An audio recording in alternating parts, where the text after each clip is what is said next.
The United States had won. America's elites could sit back, relax, and enjoy the spoils of victory.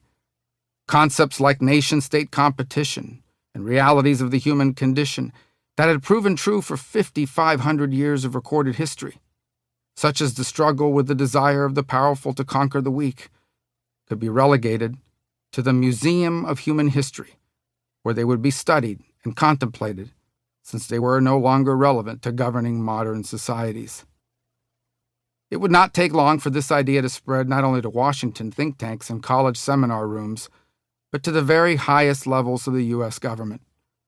Within a few years, the sense that history was over came to change the way U.S. policymakers thought about our place in the world. Rather than working to assure that the United States would maintain its internal strength and its position as the world's dominant superpower, our leaders enacted policies that put this country on a road of slow, inevitable decline. Rather than shoring up our manufacturing capacity, businesses exported jobs to places like Mexico and China, leaving many American workers without the means to provide for their families. Rather than placing our trust in institutions, we took them for granted and began carelessly destroying those institutions. And rather than enacting policies that put key values such as family and community at their center, we came to focus on consumption above all else. Americans, who see themselves as workers, fathers, and citizens, came to be viewed by policymakers as simply consumers who bought products, nothing more. This is a book about what happens when the country's elite decide that all the things that brought our nation this success are, in fact, the things we most urgently need to bring to an end. The end of history began a conflict in American society that we still live through every day, a conflict we consistently get wrong. We fail to see the big picture. We know the elites say it doesn't matter if some towns lose all the jobs and collapse. In fact, this is necessary. The elites say we don't need traditional families anymore. The elites say you can find everything you need online.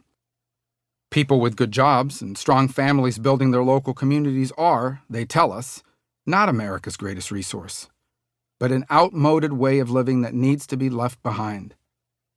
We are all citizens of the world, and America's leadership is no longer needed or wanted. The qualities that gave this country strength for over 2 centuries, they tell us, are now the sources of great weakness. For most of us, we did not realize in the 1990s the next battle would be fought on these grounds. In this audiobook, I'm going to argue that we continue to lose this battle because we still fail to see the way it all ties together. They are attacking on 4 fronts: good local jobs, stable families, geographical communities, and a nation that serves as a beacon of freedom and prosperity. When they weaken one of these, they weaken all of these. That's the point. How can the elite have gotten it so wrong? They believed that as long as we could make other countries, specifically China, adopt the principles of capitalism, liberal democracy, and progressive values, then those countries would soon come to look just like the United States. Neoliberalism, in this sense, meant a belief in free trade above all else.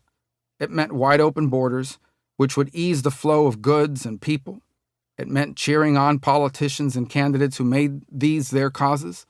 It meant attacking and rolling back any values seen as retrograde, like a belief in equality of opportunity, not outcomes, or the existence of 2 and only 2 genders.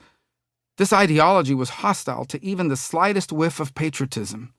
It downplayed or outright denied the greatness of our nation and the existence of American exceptionalism. Once all the globe had submitted to this elite ideology, our leaders believed that the world would become a liberal, democratic utopia, and the only remaining work would be deciding how to spend our days.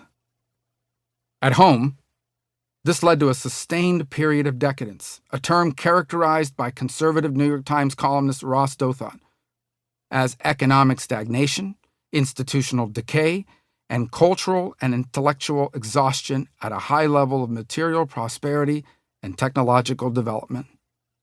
During this period, the cost of some luxuries, like flat-screen TVs, has dropped, but critical goods like home